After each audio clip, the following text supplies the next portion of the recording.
Sir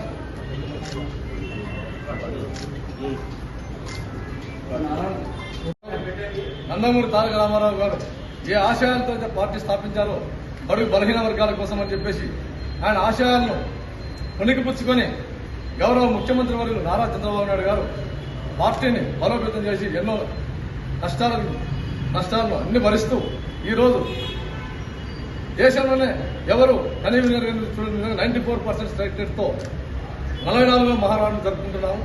అందులో భాగంగా మరొక తీపి గుర్తు ఏమంటే మనకు రాబోయే కొన్ని తరాలకు మళ్ళా ఒక యువనాయకుడిని మనకు నారా లోకేష్ గారిని ఈ 44వ మహానాడులో మనకు అందించారు నారా లోకేష్ గారిని అని చెప్పేసి సగౌరవంగా తెలియజేస్తా ఉన్నాను. అంతేగాక నిన్నటి రోజున మొదటి రోజున మహానాడు ఇంత ఘనంగా జరుగుతున్నటువంటి వేళ గౌరవ ప్రధానమంత్రి వర్యులు దేశమంతా క్రైసిస్ లో ఉంది పిఎల్కి అని చెప్పానంటే ఒక అడుగు ముందరకేసి ఆంధ్ర రాష్ట్రం డిజిటల్ రూపంలో ఇంత పెద్ద ప్రోగ్రామ్ భారీ ఎత్తున సక్సెస్ చేశారు మన గవర్నమెంట్. అందులో భాగంగా గౌరవ ముఖ్యమంత్రి వర్యులు మరియు నారా లోకేష్ గారు నిన్న మహానాడులో ప్రసంగంలో మీరంతా వినింటారు. ఎస్పెషల్లీ మన కర్నూలు ప్రాంతం మీద మన కర్నూలుకి ఎస్పెషల్లీ హైకోర్టు బెంచ్ అనేది ఖచ్చితంగా ఈ 2029 ఐపీఎల్ మేము ఇస్తామని చెప్పేసి నిన్నటి మహానాడులో చెప్పడం జరిగింది. చాలా చాలా సంతోషంగా ఉంది.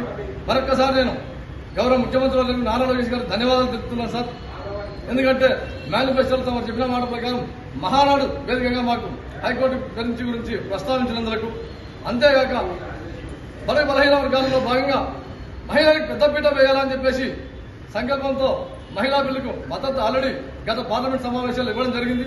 అంతేగాక రాబోయే రోజుల్లో బిల్లు కొంచెం అటు ఇటు అయినా కూడా మేము మాత్రం మా రాష్ట్రంలో ఖచ్చితంగా మహిళలకు 33% కోటా ఇస్తామని చెప్పేసి సార్ చెప్పినటువంటి పార్టీ తెలుగుదేశం పార్టీ అని చెప్పి సగౌరవంగా తెలియజేస్తా ఉన్నాను.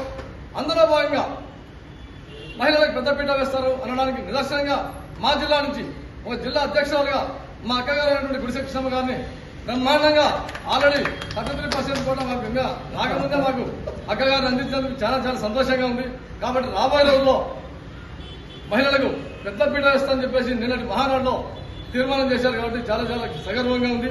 అంతేగాక తెలుగుదేశం పార్టీ శ్రేణులు, ఎందుకంటే మనమంతా జాగ్రత్తతో ఉన్నటువంటి సమయం ఆసన్నమైంది.